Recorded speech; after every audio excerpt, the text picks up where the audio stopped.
سيبك من عبده دلوقتي. عمل ايه تاني؟ كل ما اكلمه يشتم ويقعد يشتم ويزعق. ليه يا بنتي ليه؟ ربنا يهدي يا رب. في ايه يا عبده؟ مش هرد عليك. مالك ومالها يا عبده؟ انا عملت لها حاجه؟ طيب ما تتعاملوا بالحسنى يا ابني. لا.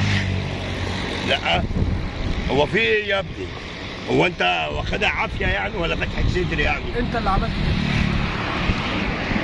انت اللي عملت كده. انا اللي عملت كده؟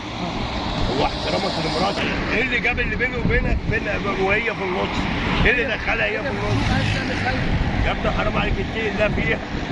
مش ينفع الكلام ده.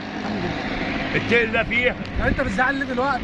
يعني انتوا جايين تتخانقوا هنا قدام سكه العربيات، ما نروح لنا بيت دلوقتي هو نتكلم انت يعني فيه. لازم كل مره اقعد امرمط فيك كده اهو؟ ما تتعامل حلو عشان اعاملك حلو. ما تسكتي جوزك بقى عمال يعمل فيها كده ليه؟ ما لنا